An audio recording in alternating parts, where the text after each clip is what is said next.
So the article starts off by saying discoveries show Treasure Quest, Snake Island, Season 2 picks up where the last season left off. So what we're saying here, this is not the first season of the show. There have already been some episodes. Some of the characters have been introduced, things have already happened, and they've kind of moved on with this treasure hunt. So if you watch the first episode of Season 2, you're not always quite sure what's going on. There are some kind of recaps where they go back, but things are already moving. You're not slowly introducing the whole story. So we're on Season 2, and it is a treasure hunt. When we talk about treasure, we mean a large amount of valuable things such as gold, silver, precious stones like diamonds, bits of jewelry, that kind of thing. When we use treasure in this way, it is an uncountable noun. Here's an example sentence. The treasure ship sank in a storm, sending large amounts of gold and silver to the bottom of the ocean. Ooh. And this is all about treasure, and it's a quest. That's right. Great word, a quest. A quest, it is a great word. It's also a great reason to have an exciting story, because a quest is kind of two things. It's often involving a journey, but it's definitely involving a search. You're looking for something when you go on a quest. You're traveling probably great distances. In stories and movies, you'll have adventures along the way, but there's always a goal. There's always something you're trying to reach or do or find or something like that. Yeah. And many of the great stories, from the Journey to the West with the Monkey King, from ancient Chinese culture to Lord of the Rings, to things like that, all of these stories have great quests. And as I said, along the way, the really good part is along the way, the people on the quest will have adventures and have exciting experiences. So this quest is picking up where the last season left off. Here, pick up has a very specific meaning, and it means to continue after a break. So we had Season 1, they made some discoveries, they found some things, maybe they had a few adventures with snakes or spiders or something like that.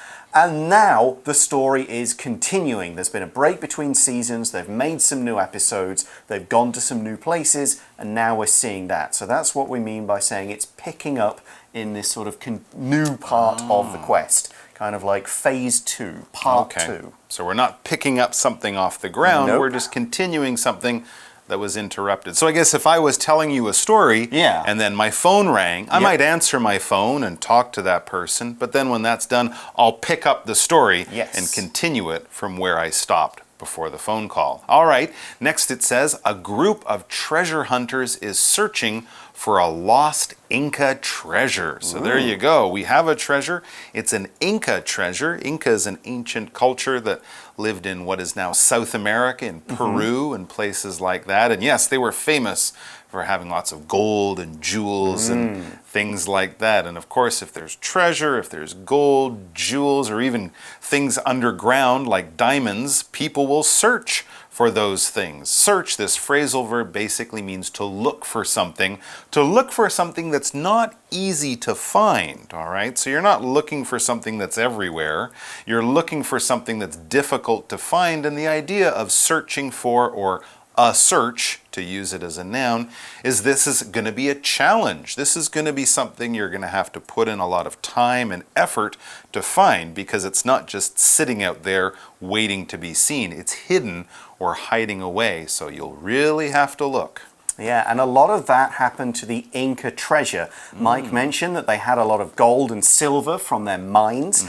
A lot of that went to the Spanish when the Spanish conquered the Inca Empire, but other parts of their gold and treasure disappeared and is lost in different places in South America, in the jungles, or somewhere else. That's right. If you know that famous place, Machu Picchu, that lost city up in the mountains of South America, that was an Inca city, or Incan, to use the adjective. Now, of course, looking for a treasure means you'll probably have to go to more than one place on this search. The article continues and says they didn't find it on Snake Island, which is off the coast of Brazil. So this is one of the places they searched earlier on. Season 1. But it wasn't there, so the search continues. It either continues or they just go home. Give up, yeah. Well, now the article says they're going deeper into South America to a river village in Paraguay. Paraguay. So they're going to a river village. A village is a place, it's a small group of houses where people live. Villages are much smaller than towns and very much smaller than large cities. Now, we generally think of villages as being found in the countryside, out in near woods, in fields, near mountains, and quite a long way from the big cities, as the big cities kind of tend to absorb them and make them all part of it. So a village is just a small place, not that many people living there. Here's an example sentence. Vera was born in a small village in Taidong County, but she now lives and works in Taipei. Okay, the article continues and says treasure hunters Jeremy and Cork think the treasure of the Trinity was buried in this area. So here we get introduced to the treasure hunters.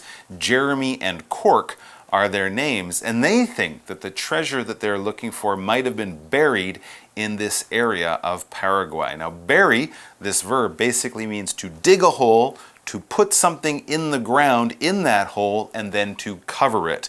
Often in cartoons, we see dogs burying bones, right? The dog will find a bone, and to make sure that no one else eats it or steals it, he'll dig a hole in the garden or something, put it in there, and then cover it. We bury things when we want to hide them or when we want to get rid of them. Pirates, of course, bury their treasures, and sometimes in some religions or cultures, we bury people after they die, right? You put them under the ground and cover them up so that they can't be bothered or disturbed. But yes, pirates with treasure, that's another thing we often bury or see buried in stories. For example, the pirates buried their treasure under a big palm tree, then made a map and put an X. Oh yes, always. So they're searching for this treasure, but they're not searching alone. We see that with the help of diver Megan Heaney Greer. Megan Heaney Greer. Yep, they search the ground and the river. Okay, because they think some of the village and the ground has kind of been fallen into the river over the years as the waters have flooded. So they think it could be an either. So they need a professional diver to go in and find the stuff. This isn't someone who just dives into the water like in the Olympics. This is someone who knows how to use all that equipment for breathing underwater, like the divers that rescued those soccer players in Thailand a few months ago, right? These are people with special skills and equipment to search for things underwater. And of course, since they're in South America, they're probably in a forest or a jungle, and as the article says, there are dangerous animals everywhere, including snakes, spiders, and piranhas, or piranhas. Yes, snakes and spiders. We would expect to find those in jungles, and we want to stay away from the poisonous kinds that can bite us and make us sick or worse. But in a South American jungle, you have this extra danger of a piranha. This is a type of fish that is found in the Amazon or in that region, that sort of jungle region in the middle of South America. And they're famous for traveling in large groups and being meat-eating. So not only do they eat other fish, they eat other animals, and they could even eat people. Now, often the stories of piranhas and the real science are a little bit different, but if someone said that lake is full of piranhas, I would not be getting into the lake because they can be dangerous. Yeah, we've got a lot of dangerous animals, but as the article says, however, it's the river's dangerous currents that almost lead to a fatal accident. Not the piranhas?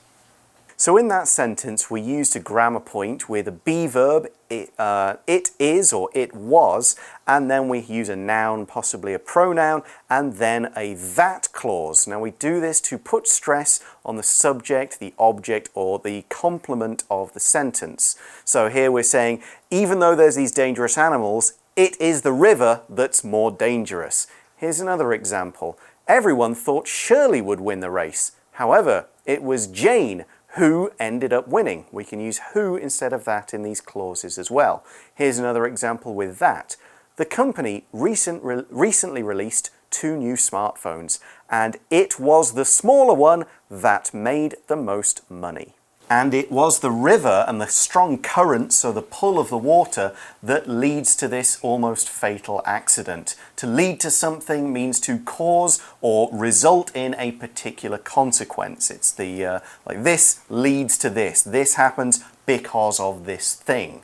And in this case, it was a almost or a nearly fatal accident. Yes, that word almost is really important here, and I'm glad to hear it because a fatal accident is an accident where someone dies. It's an accident that kills somebody because fatal, this adjective means deadly, something that can kill you, right? So a fatal injury, someone got so badly hurt that they ended up dying. A fatal wound or a fatal accident. We use this adjective to talk about situations where people can get hurt, but in this case, since it was fatal, it means someone not only got hurt, but they also died. So if it was almost fatal, we get the idea it was really dangerous. Someone could have died, but there was a bit of luck. There was some kind of situation that means luckily it didn't happen. Yeah, but it would have been a fatal accident. An accident is an unfortunate incident. It's something bad that goes wrong unexpectedly and without someone trying to cause it. So you don't plan it, no one's doing it on purpose, it just happens, it's very bad luck, and it typically results in damage or injury to someone. For example, we could say there was an accident in the office when one of the workmen fell off a ladder. Ooh, that could have been a fatal accident. Yeah. So accidents can involve people getting hurt. They can be really bad, but they can also be minor. If you knock a cup of coffee over on a table, that's an accident, but you just clean it up and there won't be any big thing. But a car accident, an airplane accident, that could involve people getting hurt and be much more serious. Well, Megan, remember, she's the diver that they're working with. Megan's diving line breaks, but she's soon safely back on the boat. Wow, this can be dangerous if you're swimming in a river with a strong current where the water moves and pushes you.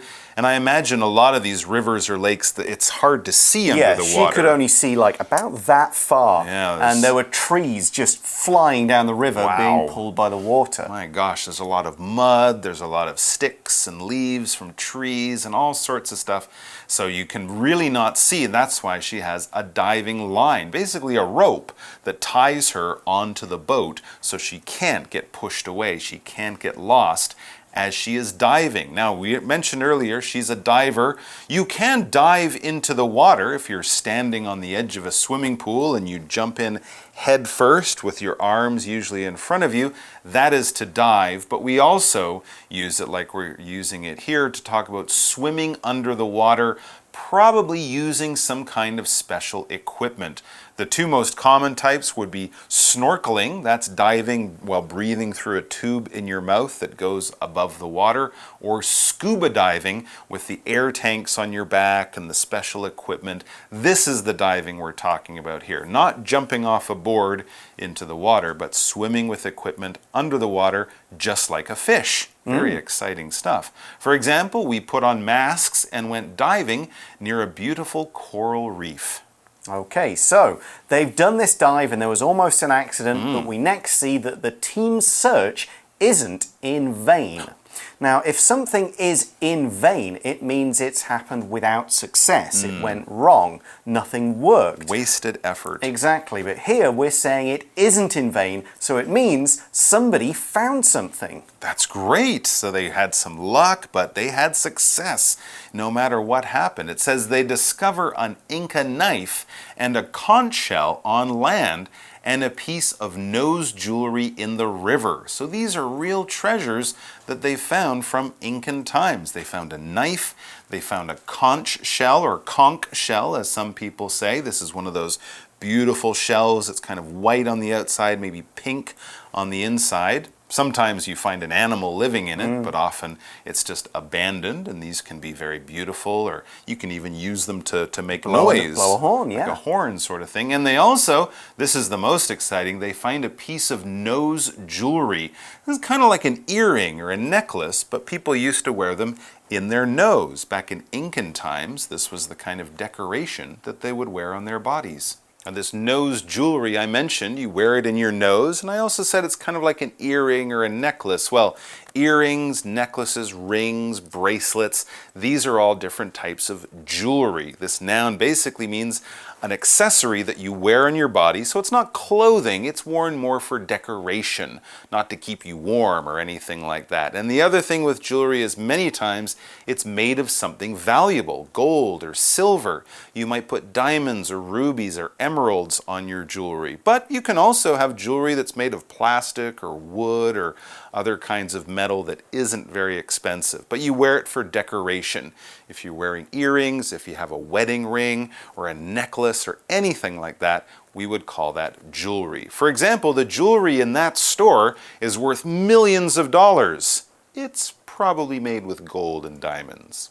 So this wasn't even just like a nose ring, it's actually a nose plate. They hang it in their nose and it covers almost all of the bottom half of their face like a mask. Like a big metal mustache. Yeah, it's a really cool piece of jewelry. And finding all these, the dagger, the nose jewelry, the conch shell, these give the team hope that the treasure is nearby and they continue the search. You know, it's like, well, if these are here, the rest has got to be pretty close by. Let's keep looking.